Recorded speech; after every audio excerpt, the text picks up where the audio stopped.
Welcome to Inside the Firm, a podcast dedicated to small business owners and hosted by entrepreneurs, Alex Gore and Lance Cayko.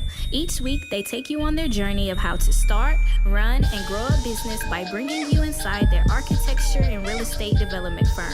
Get a behind-the-scenes tour of how these business leaders manage their clients and foster company culture while creating new and innovative projects.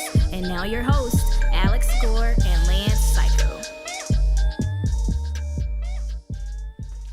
Welcome to another edition of Inside the Firm. I feel like it's been a while. Happy to talk to you. Couple weeks. That was my co-host, Lance Cayko, interrupting Lance, as we like to call him here on this podcast. You got it. First, what do you have for us? What do I have? I'll tell you what I've got. With 2021 well underway and trade shows still weighing physical exhibitions, it's time to start planning how you're going to get your continuing education credits this year. ARCAT can help. Along with manufacturer product specifications, CAD, and BIM, ARCAT also provides a list of over 150 manufacturers with accredited courses. It's just another free resource that ARCAT provides to make your life a little easier. So start earning those credits at arcat.com/CES. That's ARCAT.com/CES. Let me ask you a question, Lance. I might answer. What is the biggest indicator of whether trades will do multiple different tasks or not? If they would do multiple different tasks or not. Yep, what is the biggest indicator? Yep. I don't know, Al. I wish I had a good answer for you. The tools required to do that task. Okay. If the tools required to do that task are similar, the trade will perform that other task. For example, framing, rough framing carpenter sub will do rough framing. They'll also do the siding, but they don't do the plumbing.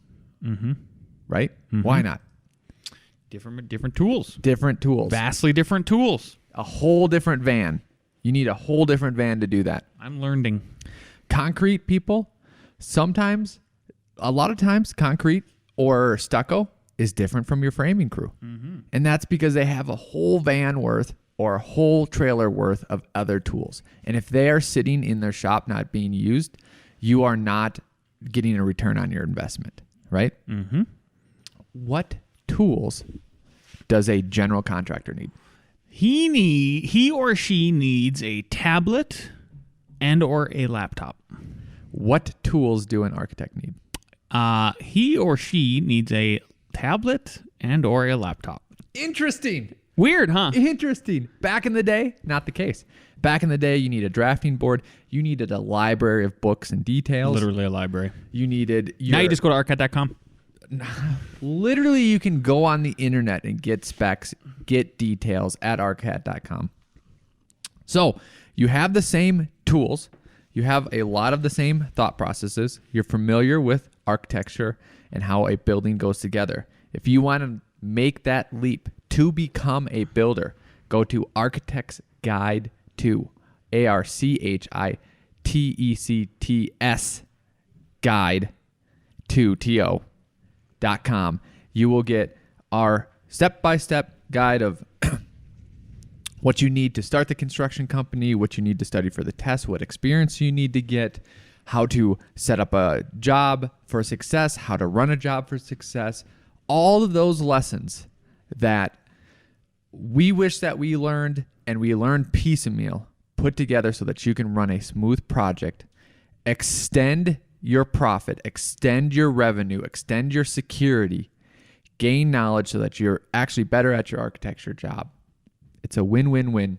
Go check it out, architectsguide2.com. There's a new coupon. And make sure you enter the new coupon code INSIDER. It's all caps INSIDER. You'll get 25% off until next Sunday, March the 14th. Yep. And then it goes away. So Insider, because you're inside the firm, Insider. There you go. You got it. You got some lessons for us, Mr. Al. I got a contractor lesson for you. Uh-oh. And actually, it's a client lesson. It's a client lesson, too. So for architects. And you have to mirror your client. And what do you mean by that? And if you can't mirror your client, it's probably not good for you, right? I had a client that was extremely flexible and I see you have the word written accountable, but I sense that it's not the right word that you want to use. no. What am I looking for? Accommodating. Accommodating. Flexible and accommodating. Those Flexible two go together. and accommodating, right? So much so that like it helped us fill a schedule in the gap. That was his purpose. All that. Flexible and very accommodating. And we get down there, and the job site that he was going to prepare was not ready, right? And it dawned on me, and it goes, oh, I have to mirror what he gave me. If he's going to be flexible and accommodating to us, good point. I have to be flexible and accommodating to them, right? And that's something I can do, right? There might be other clients that might be very precise and demanding. Yep. Can you be precise and demanding? Yes. You can. Absolutely. Right? So, and then you can reflect that in how you interact and how the contract's laid out. Here's a big red flag. It's come from, I've interacted with at least 2 clients. And if you hear these words and then apply this concept to other situations, I think it'll help you out. Here's the words. I have a problem with trust. I have problems with trust. Yep, I have problems with trust. If so, this is a potential client. Yep. Talking to you. Okay. And here's the issue with that is that, can I mirror that? I don't have problems with trust. Oh, that's a good point. Can I mirror that? Probably not, right? But let's say I can't mirror that, but I want to accommodate that. It's going to be difficult. And why this is such a red flag, this particular word, having problem with trust, is because they're not going to trust everything that you do, and they want double, triple verification. So what that means is that you can either decide that doesn't align with your values because you can't do the flip, the opposite, right? Yep. Or you can say, I have to really accommodate that, and that's not something that I normally do. It's literally double or triple the price. Yep. Double or triple your price, or just completely run. Or don't run, right? Now, there might be other scenarios where you feel that they're mirroring something that, or saying something that we didn't talk about, but that's the question. That's the concept. Can you mirror this? How do you accommodate this? And if you can't, then don't. And it might be so much that you dig into that question a lot. Like, I never really trusted people. I got ripped off, blah, blah, blah. And it will read down a rabbit hole of somehow you backing out because you don't deal in that world. So it's so foreign to you, it's painful. And that's not what you want to be doing. So be on the lookout for that. Watch out for that. Yeah. Al, we have some mail. We got a question from a listener. Awesome. Let's hit it. So Greg Kishko emailed us this morning, and asked the question.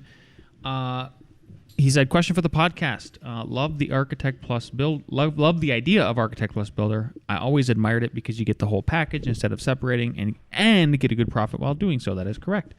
The only problem I see with that method is that there are no checks and balances in place. This makes it very easy for a person with no integrity and honesty to swindle the client out of money. I understand architects look out for the best interests of their clients, but if the architect and builder is the same person, then it's very easy to not tell a client about a $100,000 mistake that was caused/missed by someone in your company. How do you create a checks and a balance system with this method, Al Gore? Well, first, and I think we'll get into, we had a good conversation, and it's a good topic to bring up. It's such a hard question because what's stopping an architect from swindling? And he just said the statement. That's a really good point. Let's just drill down on what's stopping an architect from swindling a client. Sure. And the statement was, well, they look out anybody, actually, any service provider. What is stopping any service provider from swindling a dentist, a doctor, doesn't matter, accountant, anything. And I think in this day and age, the if we boil it down to the concept is capitalism. There you go. Like meaning you are competing with other people. Let's call it not capitalism, because I think what Alex is really getting at is the free market, right? So there are still markets that are generally free, right? So a service-based industry, you're going to be competing freely Right. in the market with other people. Right. And there's two parts to this question. Like, one is the swindle question, and one is the checks and balances, so there's not an error, right? And the way you can set that up too is that if you have an architect building firm, is that have someone else check over stuff in your firm. Have someone else do it. If you're brand new, get a mentor. We've talked about that before. Yep. But I've also had, I know of builders. Nick Renard is one who is an architect and builder, and I don't think he has his plans reviewed more than just the building department, and maybe some insurance people are looking it over. So if you're competent, I don't necessarily think you need that double check. But the other thing too is like there's always going to be something that pops up, and it's how you deal with that and how you set that up with your client and how you set up that trust. Mm-hmm. And one thing, once we get more into this, the questioner gives some other examples. And I looked over to Lance. I was like, I've just never even thought about how to swindle people out. Like I haven't even just thought about it because it seems like a bad idea. It just seems like, again, it's not within the character. It's not with who I can't mirror that. Like I just can't be that. So,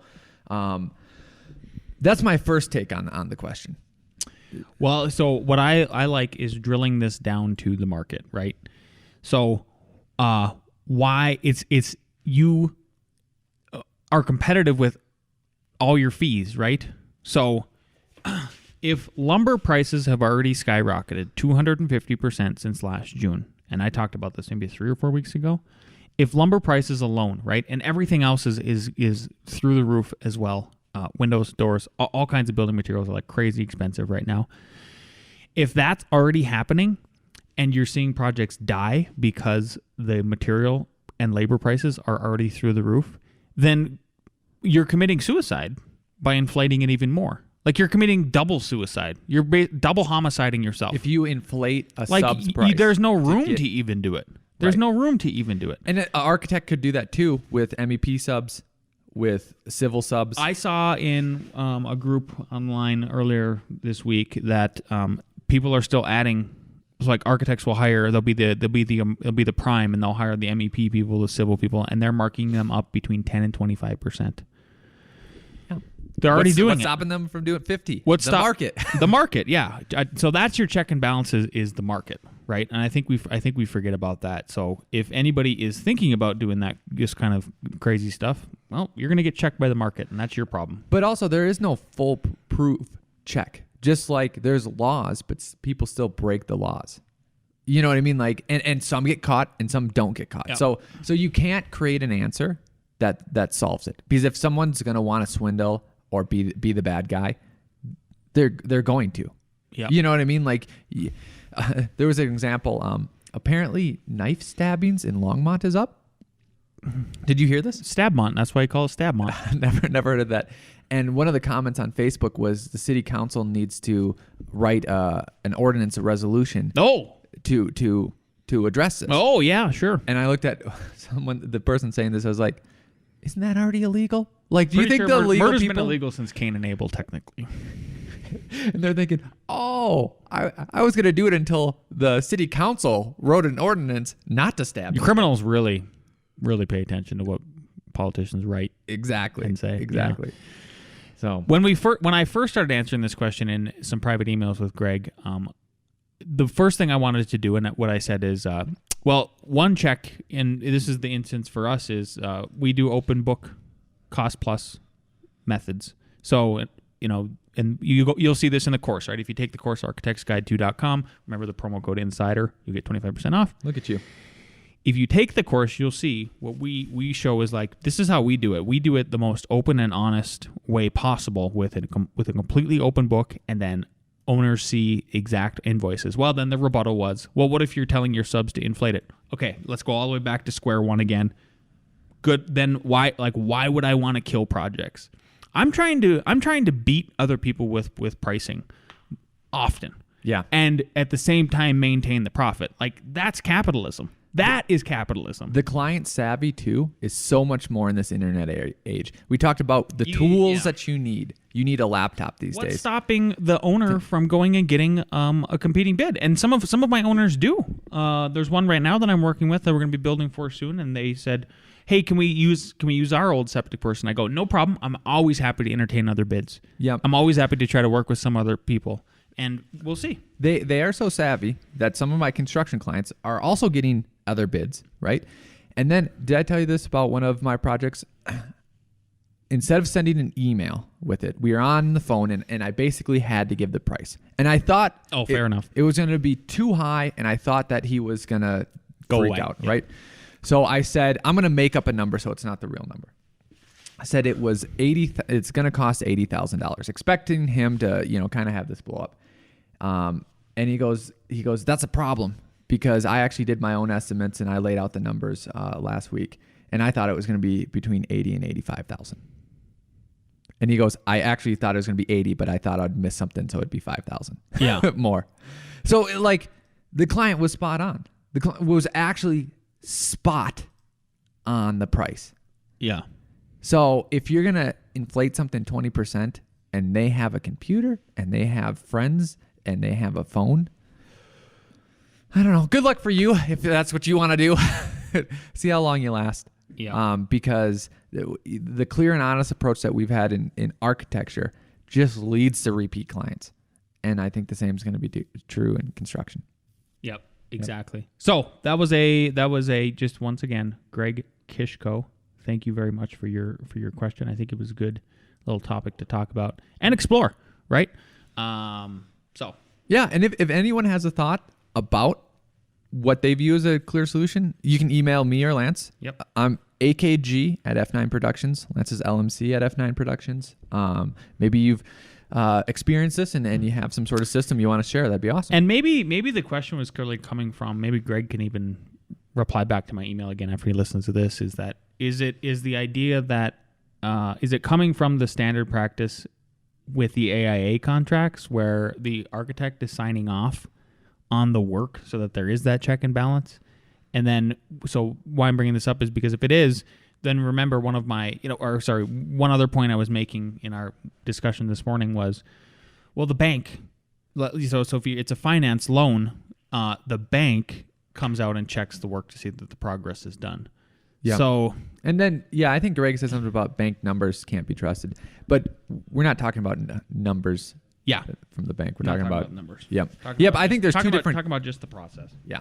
Two different questions there. There you go. Okay. I want to tell Lance you a story and analogy. You love fishing analogies. You love to bring up fishing whenever you can. Yep. This is a jiu-jitsu analogy. Okay.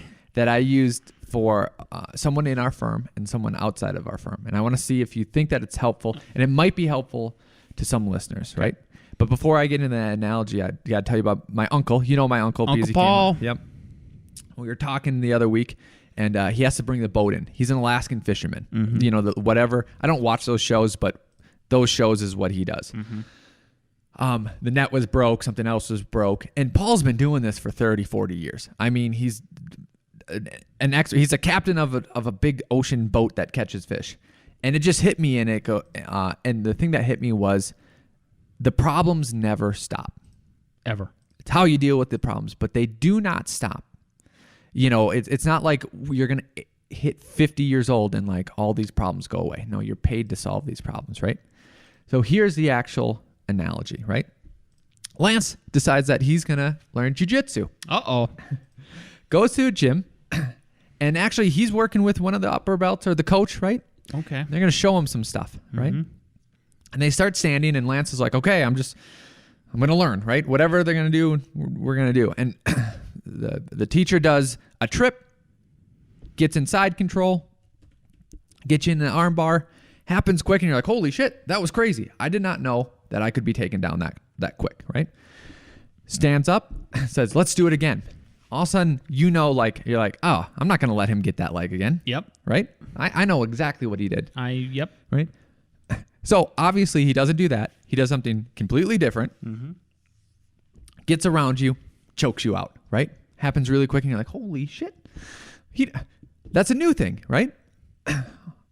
there's so many of those that when you're first in your beginning stages, things are happening quick, and there's so many different options that they happen fast, right? Now, just think it's a year later, and this is, analogous to architecture. All of a sudden, you've seen all these tricks, right? So all of a sudden, when they go to take you down, you resist it, right? Because you know what's happening, you know how they're going to force you down. And all of a sudden, they have to use force, and they really bring you down, like hard, right? All of a sudden, they go to pass your legs, so you bring up your shin, and they just knee right through it. Ouch. Right?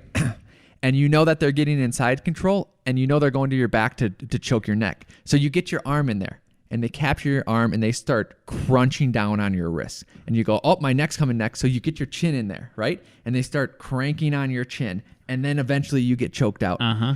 And because this happened like a couple weeks ago, like I went to, and I was like, I got just beat up, like physically beat up, right? But the analogy is, you feel bad because you got beat up, but you are actually better than you were when you just started. When you just started, it was so quick, they just passed you, and you choked you at least you put and up you a just fight, tapped. huh? And you put up a fight, and you were half a second late on every one. So every one you got smashed through, but you are better. And why I'm telling this to the audience is I feel like it's year 3, year 4, where you can see what's going to happen. You try to stop it, you try to help it, and all of a sudden you literally kind of get beat down. Mm-hmm. And you might feel bad about it. Mm-hmm. But the difference is, if you remember last year or when you were just picking up red lines, you weren't getting everything was going literally over your head. Yep. And you don't even realize it. And you might even miss some of the red lines because it's so much information. And you miss it. And it seems, you're learning, you're excited, and all of a sudden 2-3 years later, you're doing the same stuff. Mm-hmm. But now you're thinking you're dumb, you're thinking you're slow, you're thinking, what's going on, because you're getting comments from the cities, you're getting comments from your boss, and you realize your own errors. And you realize, like, man, I almost got my arm in there, but I couldn't get my arm in there to defend. The analogy is that is normal. That is literally the process of knowing and growing. And if you're in that stage where it feels like you're getting beat up, just know that you are way better than you were 3 years ago, even if the end result is the same. And the goal is, in a couple years or 5 years, however long, architecture is a long game, they're still going to try to choke you out. They're still going to try to do an armbar. How do you react to it, right? Even if you get in a bad position. How do you move from that, right? You should be quicker, faster. You should be nimbler, all that other stuff. But if you're in that middle stage right now getting beat up, just know that is normal and that is okay. Right. And on that note, our good friend Nick has a reading from us from, I believe, the first Rocky. And if you remember the first Rocky movie, that's hilarious. He got beat up. He got his butt kicked by Apollo Creed, I think it was, right? And then the second one, and he won the championship. Yep. So all the struggle. Here we go. Nick reads. Hello, best friends. I hope you all had a great week this week. A reading. Let me tell you something you already know. The world ain't all sunshine and rainbows. It's a very mean and nasty place, and I don't care how tough you are. It will beat you to your knees and keep you there permanently if you let it. You, me, or nobody is going to hit as hard as life. But it ain't about how hard you hit. It's about how hard you can get hit and keep moving forward. How much you can take and keep moving forward. That's how winning is done. Now, if you know what you're worth, then you go out and get what you're worth. But you got to be willing to take the hits and not pointing fingers saying you ain't where you want to be because of him or her or anybody. Cowards do that, and that ain't you. You're better than that. I'm always going to love you no matter what happens. You're my son and you're my blood. You're the best thing in my life. But until you start believing in yourself, you ain't going to have a life. Don't forget to visit your mother. Rocky Balboa. Toodles! Perfect timing. Fitting. So the analogy is applicable. Applicable. There we go. We're having trouble today with the words. And the ones that start with A for some reason. What was the other one? Applicable and then accommodating. There you go. It's not an A day for words. Yeah. So on that note, I will announce A.R.E. Jeopardy because it starts with an A. Let's bring the crew down for A.R.E. Jeopardy.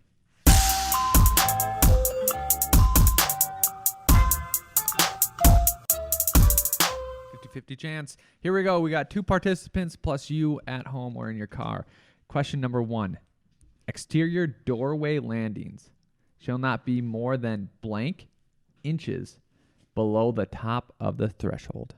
Okay? Is it A, 7.75 inches? This is I.R.C. B, 1.5 inches.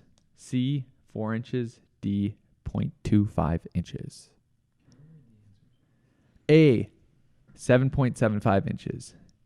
B, 1.5 inches. C, 4 inches. D, 0.25 inches. Not a quarter, 0.25. Yep.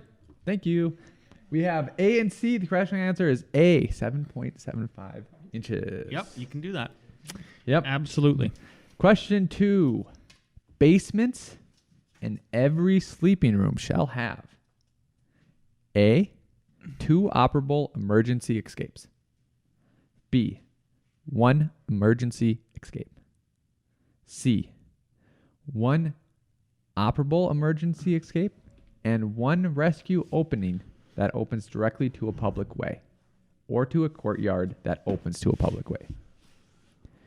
D, rescue openings that opens directly to a public way or a yard or courtyard that opens to a public way. What do we got? What do we got? B and C. It is C. So 1-1? Nope. 2-1. Ross needs a comeback. Ross needs a I strong... thought Ross got the 7.75 right. Oh. Nope. What was the answer again for that? It was the... 1 openable emergency escape and rescue opening that opens directly into a public way or yard or corporate yard that opens to a public way. Okay. All right, number 3. And Tyler could catch up. He could technically. catch up. 2 more left. Tyler's just joining us. Okay, number 3. The wind speed of the most destructive of tornadoes may reach a maximum wind speeds of up to what? A, 200 miles an hour. B, 300 miles an hour. C, 400 miles an hour. D, 500 miles an hour. The wind speed of the most destructive of tornadoes may reach maximum wind speeds of up to what? A, 200, B, 300, C, 400, D, 500. What do we got? We got D, B, and B. The correct answer is B. Oh, all right. 300. Right. All right. Tie could happen. Number 4. What is the most common cause of building failure? A key error made by a member of the design team. B, a combination of interrelated contributing factors. C, ignorance of potential unusual loads. D, unrealistic expectations of material performance. What is the most common cause of building failure? Go ahead. A, key error by a member of the design team. B, a combination of interrelated contributing factors. C, ignorance of potential unusual loads. D, unrealistic expectations of material performance. All right. Gresh loves this question. Going with C, B, and B. The correct answer is B. Wow. 3-way tie. Look at this comeback. Don't call it a comeback. And why this makes sense is it's a combination of interrelated contributing factors. Every book, there's books, Why Building Falls Down. There's another one that's close to that title. It's always a combination of 2 things that is normally at a connection point that 2 different people were trying to figure out. And that's why buildings fail. Yep, a couple of different disciplines. Yep. All right, the tiebreaker, right? So I'm going to watch. It's the first one to write it and show it to me, and then the other people have a chance after that. Yep. What natural hazard causes the greatest annual loss in the United States? Flood. Correct. Flood is correct. He came back. Oh, wow. Winner of the first Defending 2. his crown. Yep. Good Now, grief. you get to choose. Do you have any thoughts on lunch or no? Not Runza. Well, we're talking. While we are talking about lunch, Runza, if you want we will leave you with this. Go to Architect's Guide 2. Architect's Guide 2, all spelled out. T-O at the end, not T-W-O. And you can preview about how to transition and how to grow from an architect to becoming a builder. If you haven't found us on Twitter, go to Twitter and find us. If you haven't found us on Facebook, go to Facebook and find us. If you haven't found us on Instagram, go on Instagram and find us. And look forward to a YouTube channel launching, first time I'm announcing it, on Monday of next week. We won't have video until the week after, video interviews, but if you are a YouTube Red subscriber, you can listen to the podcast just like you would a podcast, because you can close your phone up and still listen to it. I have YouTube Red. It works great. See you next week.